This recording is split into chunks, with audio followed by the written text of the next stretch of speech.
जय हिंद दोस्तों, आपका स्वागत है आपके अपने पसंदीदा चैनल स्टडी एंड अपडेट्स में। जय हिंद दोस्तों, मैं राजकमल आप सभी का स्वागत करता हूं स्टडी एंड अपडेट्स में। और आज की इस वीडियोस में हम लोग हिंदी का भाग करने वाले हैं। और ये जो हिंदी का भाग है वह आपके पिछले वर्ष के प्रश्न पत्र से है। और ये जो पिछले वर्ष का प्रश्न पत्र है वह है एसएससी जीडी कांस्टेबल का।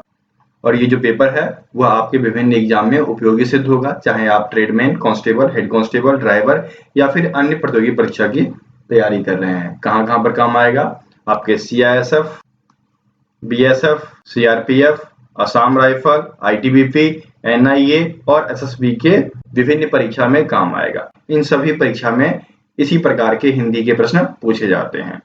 तो चलिए हिंदी का मॉडल प्रैक्टिस सेट 16 जो कि एसएससी जीडी एग्जाम 17 नवंबर 2021 को तीसरी पाली में हुआ था उससे लिया गया है। ठीक है, आपका पहला प्रश्न उसमें दिया गया है सही वर्तनी वाले शब्द का चयन करना है। यहाँ पर 4 विकल्प दिए गए हैं। इस 4 विकल्प में से एक विकल्प आपका सही है। और यहाँ पर लिखा क्या गया है? यहाँ पर लिखा गया है ईर्ष्यालु। तो ईर्ष्यालु का मतलब होता है जलन या फिर ईर्ष्या करने वाला व्यक्ति या डाह रखने वाला व्यक्ति। ठीक है, तो ये आपका ईर्ष्यालु कहलाता है। ईर्ष्यालु लिखा कैसे जाता है पहले ये बताइए। दीर्घ ई, सौ संयुक्त आकार, ऊपर रेफ, लौ हर्षुकार। ठीक है, लौ दुर्घुकार भी दिया गया है तो दुर्घुकार वाला आपका गलत हो जाएगा, हर्षुकार वाला ऑप्शन आपका बिल्कुल सही होगा। ठीक है, ये ईर्ष्यालु के लिए सही वर्तनी वाला शब्द है। ठीक है, तो पहले का उत्तर आपका सी हो गया। आगे बढ़े। दूसरा आपका दिया गया है रिक्त स्थान को भरने के लिए सबसे उपयुक्त शब्द का चयन करना है। क्या दिया गया है? पेड़ पर चिड़िया डैश है। तो चिड़िया क्या करती है? चहचहाती है। चिड़िया चहचहाती है, तो चहचहाना आपको ढूंढना पड़ेगा। पेड़ पर चिड़िया चहचहाती हैं। ठीक है, सही मिल गया आपका। उत्तर क्या हो जाएगा? सेकंड का उत्तर आपका सी हो जाएगा। ठीक है, यहाँ तक आगे बढ़े। अब तीसरा आप देख लीजिए क्या दिया गया है। दिए गए वाक्य में रेखांकित खंड को प्रतिस्थापित करने के लिए सबसे उपयुक्त विकल्प का चयन करें। यदि इसे प्रतिस्थापित करने की आवश्यकता नहीं है तो विकल्प किसी बदलाव की आवश्यकता नहीं है का चयन करें। क्या दिया गया है आपको? असली भैंस का दूध बहुत मीठा होता है। तो यहाँ पर हो सकता था भैंस का असली दूध बहुत मीठा होता है, तब जाकर यह वाक्य आपका शुद्ध होता। भैंस का असली दूध बहुत मीठा होता है, ये आगे नहीं होगा। इसके बदले क्या आएगा ये ढूंढना है ना। तो देखिए किसी बदलाव की आवश्यकता नहीं, गलत हो जाएगा। भैंस का असली दूध जो कि बी में दिया गया है। आप इस शब्द के बदले, आप इस वाक्यांश के बदले या फिर रेखांकित पद के बदले इसका प्रयोग करेंगे, तब जाकर आपका यह वाक्य बिल्कुल शुद्ध होगा। ठीक है, तो तीसरे का उत्तर आपका बी हो जाएगा। समझ गए? आगे बढ़े। चौथा आप देख लीजिए क्या दिया गया आपको। अंधेरा करना, ये एक मुहावरा है। इस मुहावरे का हमें अर्थ बताना है। अंधेरा करना, ये जो मुहावरा लिया गया है यहाँ पर ये नहीं है कि दिया बुता देना।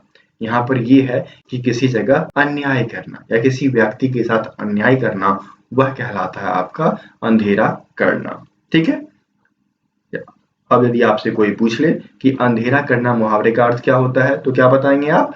अन्याय करना। और अन्याय करना कहाँ दिया गया है ढूंढिए। फर्स्ट में घमंड करना, सेकंड में आपका अन्याय करना, है ना। तो उत्तर आपका 4 का बी हो गया। ठीक है, यहाँ तक आगे बढ़े।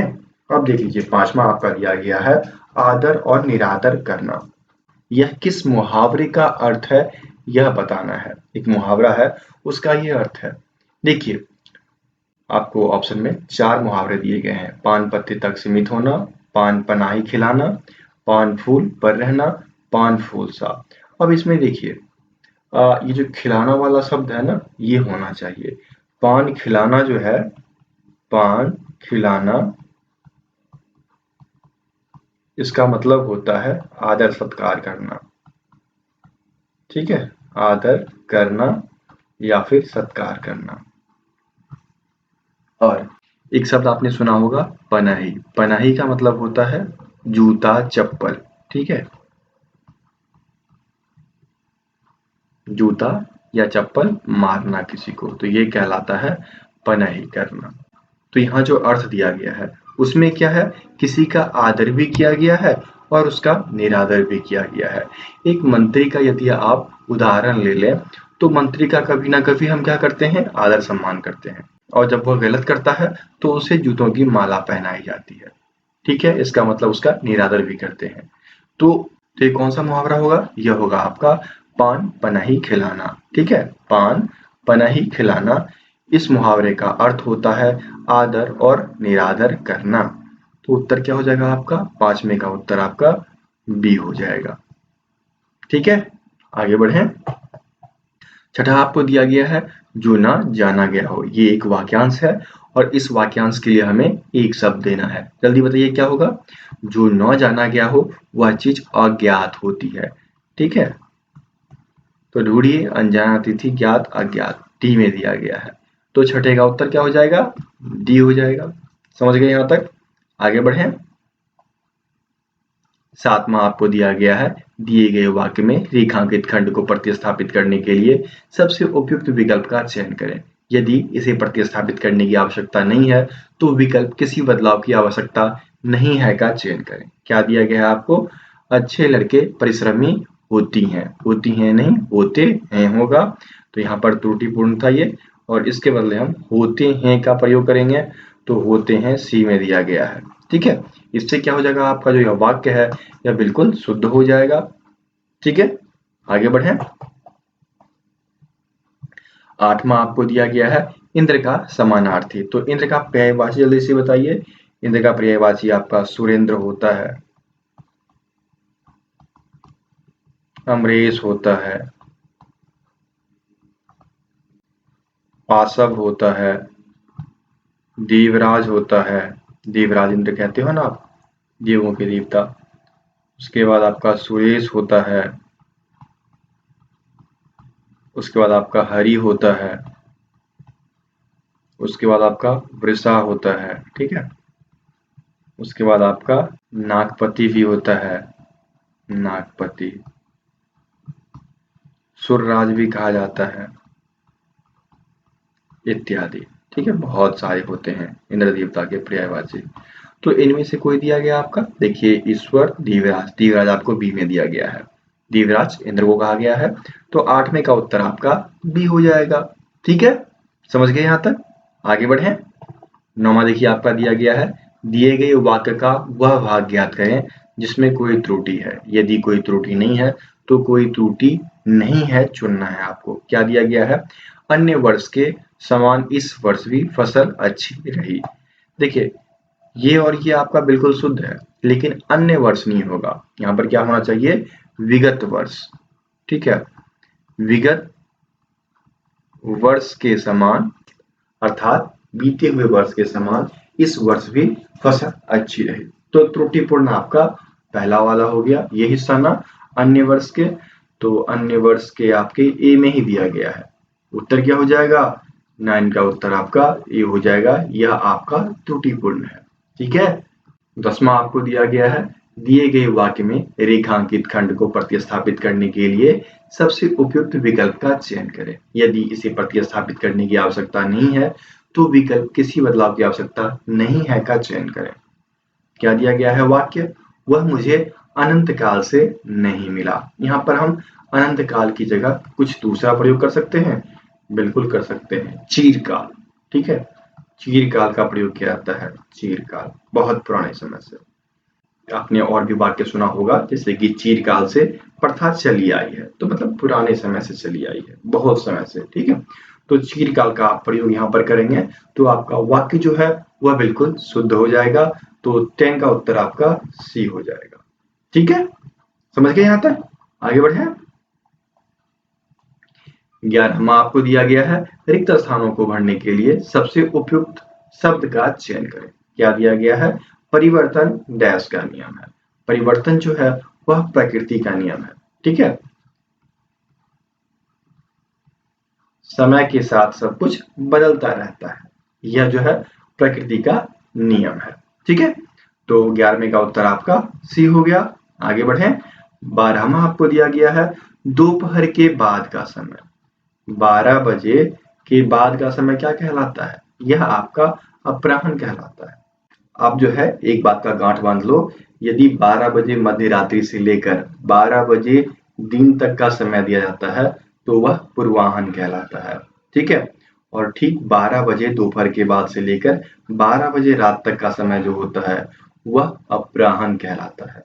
ठीक है, समझ गए इस बात को? तो उत्तर क्या हो जाएगा? उत्तर आपका 12 का ए हो जाएगा, अपराह्न।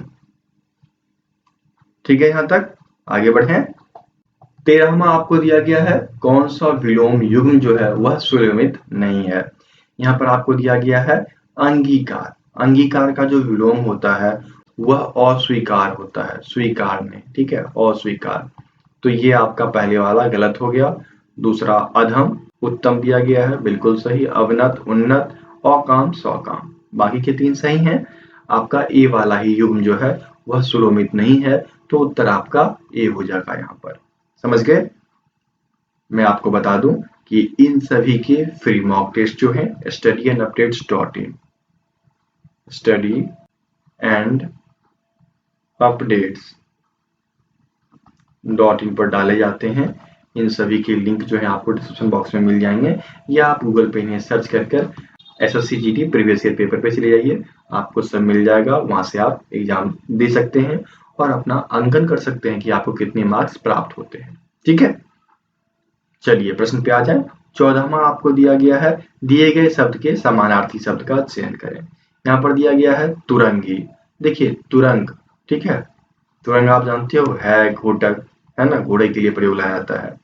और तुरंगी कौन कहलाता है? जो घोड़े की सवारी करता है, जो तुरंग की सवारी करता है वह तुरंगी कहलाता है। वो आपका हो गया घुड़सवार। तो घुड़सवार आपको ए में ही दिया गया है, तो 14 का उत्तर आपका ए हो जाएगा। ठीक है, यदि आपको अर्थ पता है तो आप अर्थ से चीजें निकाल सकते हो। समझ गए यहाँ तक? आगे बढ़ें। 15वां आपको दिया गया है दिए गए वाक्य का वह भाग ज्ञात करें जिसमें कोई त्रुटि है। यदि कोई त्रुटि नहीं है तो कोई त्रुटि नहीं चुने। क्या दिया गया है? प्रस्तुत पंक्तियां कायामिनी से ली गई हैं। यहाँ पर गलती हो गया, क्या होगा? ली गई हैं। ठीक है, तब जाकर आपका यह वाक्य बिल्कुल शुद्ध होता। तो ली गई हैं त्रुटिपूर्ण है, उत्तर आपका 15 में का बी हो जाएगा। ठीक है, आगे बढ़ें। अब देख लीजिए 16वां दिया गया है सही वर्तनी वाले शब्द का चयन करना है। क्या दिया गया है? अद्वितीय। अद्वितीय आप किस प्रकार लिखते हो? अ द व संयुक्त हर्षिकार तो दीर्घिकार य, इस प्रकार से अद्वितीय लिखते हो। और यदि इसे तोड़कर लिखा जाए तो कैसे लिखोगे? अ द संयुक्त व हर्षिकार तो दीर्घिकार य, इस प्रकार से लिखा जाएगा। ठीक है, तो देखिए ये आपका वार्षिका, ये आपके यहाँ सी में है, तो 16वें का उत्तर आपका सी हो जाएगा। ठीक है, आगे बढ़े। 17वां आपको दिया गया है दिए गए वाक्य के किस भाग में त्रुटि है ये आपको बताना है। क्या दिया गया है? कवि ने प्रकृति की सुंदर शोभा का वर्णन किया है। सुंदर शोभा क्यों कहना? सुंदरता कह दो ना। सुंदरता का वर्णन किया है। ठीक है, त्रुटिपूर्ण है ना सुंदर शोभा, ये लीजिए 17वें का उत्तर आपका ए हो जाएगा। ठीक है, आगे बढ़ें। 18वां आपको दिया गया है दिए गए वाक्यांश के लिए हमें एक सार्थक शब्द देना है। क्या दिया गया है? जिसकी जीविका निश्चित ना हो। अब देखिए जीविका निश्चित ना हो वो कहलाता है आकाशवृत्ति, कभी भी कुछ भी मिल जाना। आमदनी निश्चित ना होना यह कहलाता है आपका आकाशवृत्ति। तो आकाशवृत्ति आपको डी में दिया गया है, इसलिए 18 का उत्तर आपका डी हो जाएगा। ये वाक्यांश के लिए एक शब्द में भी पूछ सकता है, और यहाँ पर सार्थक शब्द दे दिया तो भी वही है। ठीक है, कहीं अलग मत भागिएगा आप लोग। आगे बढ़े। 19वां आपको दिया गया है नीचे दिए गए वाक्य में रिक्त स्थानों को भरने के लिए सबसे उपयुक्त शब्द का चयन करना है। क्या दिया गया है? बरगद डैश हरहरा रहा था।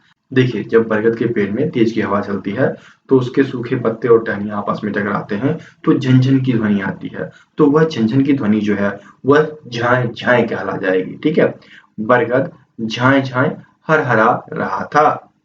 ठीक है, तो 19वें का उत्तर आपका सी हो जाएगा। आगे बढ़े। अब देखिए 20वां दिया गया है उग्र का विलोम क्या होगा? तो उग्र का विलोम जो होगा वह सौम्य हो जाएगा। ठीक है, सौम्य। तो सौम्य आपके सी में दिया गया है ना, तो उत्तर क्या हो जाएगा, 20 का उत्तर आपका सी हो जाएगा। उग्र जो है बदमाश लोग को कहा जाता है, सौम्य शांतिपूर्ण लोग को कहा जाता है। ठीक है, आगे बढ़े। अब 5 प्रश्न जो है आपके वह गद्यांश से आते हैं, आप सभी को पता है। और यहाँ पर पहले वाले का उत्तर हमें इन 4 में से भर के देना है। गद्यांश क्या दिया गया है, मनुष्य शारीरिक कष्ट से पीछे हटने वाला डैश नहीं है। 4 ऑप्शन है, नभचर, जलचर, प्राणी और जानवर। क्या हो जाएगा यहाँ पर, प्राणी नहीं है। मनुष्य शारीरिक कष्ट से पीछे हटने वाला प्राणी नहीं है। उत्तर आपका 21 का सी हो जाएगा। ठीक है, आगे बढ़े। आगे आपको दिया गया है, मानसिक क्लेश की संभावना से भी बहुत से कर्मों की ओर प्रवृत्त होने का डैश उसे नहीं होता। देखिए कि मनुष्य के मन में यदि मानसिक क्लेश आ जाती है तो बहुत से कर्मों की ओर प्रवर्तित होने का उसे मन नहीं करता है, अर्थात उसका साहस मर जाता है। ठीक है, तो होने का साहस जो है उसे नहीं होता। तो साहस आप ढूंढ लीजिए, तो साहस आपके बी में दिया गया है, तो 22 का उत्तर आपका बी हो जाएगा। ठीक है, आगे बढ़े। अगला दिया गया है, जिन बातों से समाज के बीच उपहास, निंदा, डैश इत्यादि का भय रहता है। यहाँ पर सब देखना क्या दिया गया है, उपहास, निंदा और इसके बाद आप अपमान का प्रयोग कर सकते हो, अपमान इत्यादि का भय बना रहता है। ठीक है, तो अपमान आप ढूंढो, दिया गया है यश, अपमान, सम्मान और अस्तुति। तो यहाँ पर आपका क्या हो जाएगा, 23 का उत्तर आपका बी हो जाएगा। अपमान क्यों होगा, यश क्यों नहीं होगा, क्योंकि यहाँ पर सभी नकारात्मक शब्दों का प्रयोग किया गया है, इसलिए यहाँ पर अपमान होगा। ठीक है, आगे बढ़े। डैश हानि देखते हुए भी कुछ प्रथाओं का अनुसरण बड़े बड़े समझदार तक इसलिए करते चलते हैं कि उन्हें त्याग से वे बुरे कहे जाएंगे। देखिए यहाँ पर क्या हो सकता है, प्रत्यक्ष हानि देखते हुए, अपनी आंखों से लोग हानि देखते हैं फिर भी उस रास्ते पे चलते हैं ना, तो चीजें प्रत्यक्ष हो रही है, तो क्या हो जाएगा, प्रत्यक्ष हानि देखते हुए भी कुछ प्रथाओं का अनुसरण बड़े बड़े समझदार तक इसलिए करते चलते हैं कि उनके त्याग से वे बुरे कहे जाएंगे। ठीक है, तो यहाँ पर क्या आ जाएगा आपका प्रत्यक्ष ना, जो कि डी में दिया गया है, तो 24 का उत्तर आपका डी हो गया। अब आपका आखिरी प्रश्न है और इसमें क्या हो जाएगा देख लेते हैं। उसके लिए मान ग्लानि का कष्ट सब शारीरिक क्लेश से बढ़कर होता है। मन की ग्लानि जो होती है ना, वह शारीरिक क्लेश से बढ़कर होता है। क्लेश में लोग तरप जाता है। ठीक है, तो यहाँ पर शारीरिक क्लेश, क्लेश या क्लेशों दिया गया है ए में, तो क्लेशों का प्रयोग कर लो, तो 25 का उत्तर आपका ए हो जाएगा। मन ग्लानि का कष्ट सब शारीरिक क्लेशों से बढ़कर होता है। तो इस प्रकार से 25 के 25 प्रश्न मैंने बता दिए।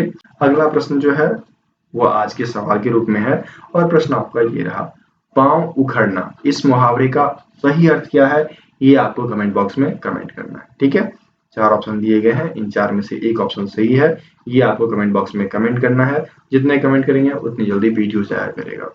ठीक है, और मैं आपको बता दूं, यदि आपको पोस्ट अच्छी लगी तो क्या कीजिए, इसे अपने दोस्तों के बीच शेयर कीजिए और विभिन्न ग्रुप में डाल दीजिए, ताकि जो ही बच्चे जनरल कंपटीशन की तैयारी कर रहे हैं उन सबको हिंदी की वीडियोज आसानी से मिल सके, वो इनसे सीख सकें, क्योंकि सभी जगह एसएससी के एग्जाम के प्रश्न ही पूछे जाते हैं। ठीक है, तो शेयर करना बिल्कुल ना भूलें। फिर मिलते हैं अगले वीडियो में, तब तक के लिए जय हिंद।